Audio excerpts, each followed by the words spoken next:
I went to Yosemite last weekend and I saw the most amount of shooting stars I had ever seen. And more than that, the sky was just so densely filled up with bright stars that you couldn't even tell constellations apart. I think normally when you live in cities or cities that I have lived in, there's so much light pollution that you can't really see stars. And the few that you might be able to see all just somehow look like the Big Dipper. But there were so many stars in this Yosemite sky that it was really, really hard to even find the Big Dipper, which is probably one of the few that I know. But this sky, it was so densely packed with bright stars that it pulled me in.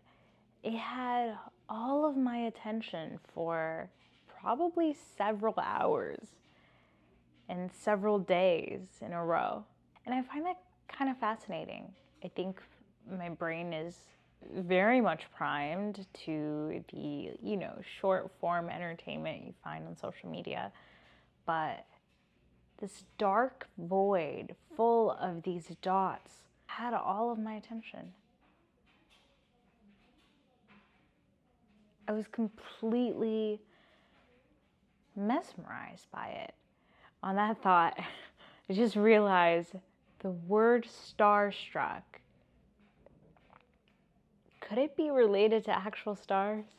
Because that is exactly how I felt. I just laid there on a log so uncomfortably with my legs hanging off of it just to get a better look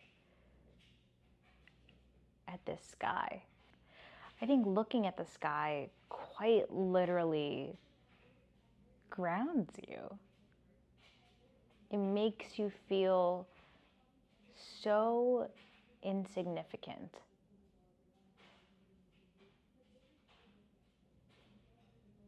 I think on a base level, you just start to question, wow, is that always there?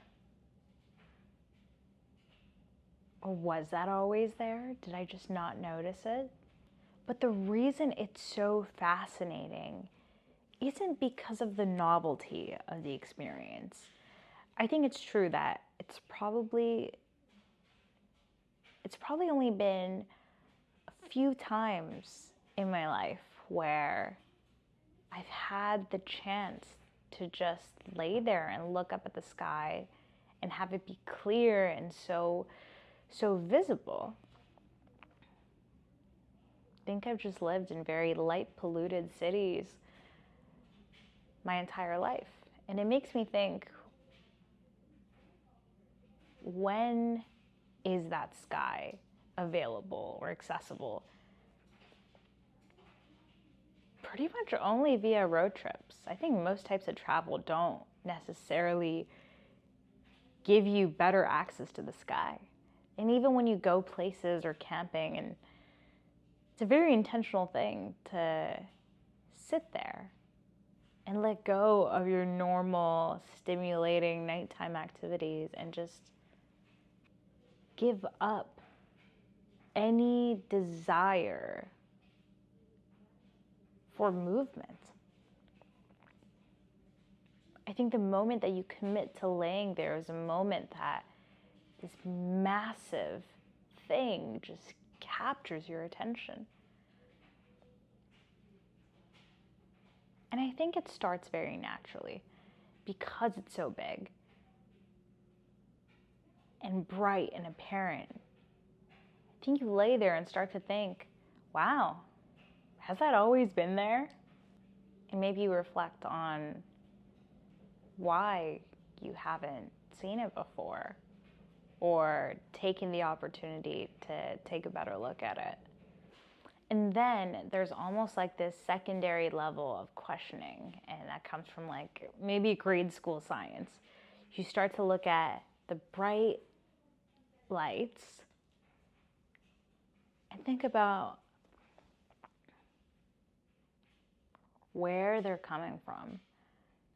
And maybe it hits you that what you're seeing in that moment might not actually exist anymore. The energy, the light that was produced by these stars have taken longer than we've been alive to travel from wherever it is to our eyes. And maybe that questions the reality of what we see.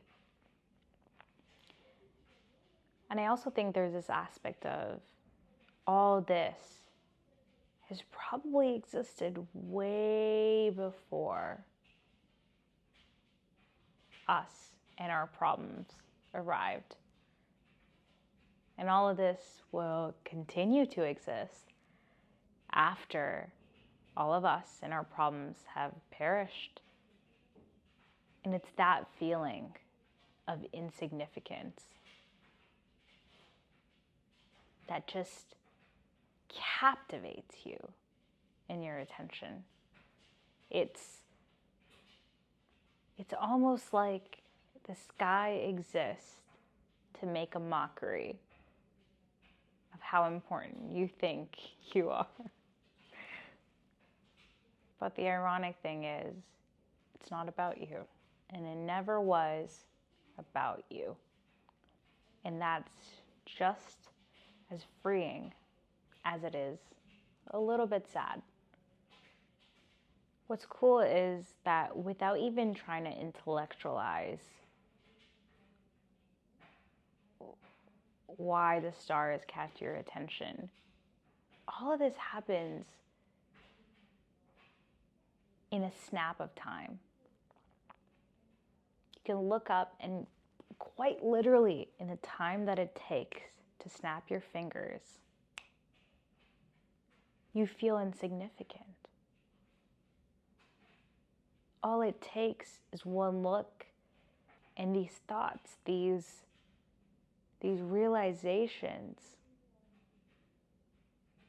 of how small and insignificant you are come pouring in.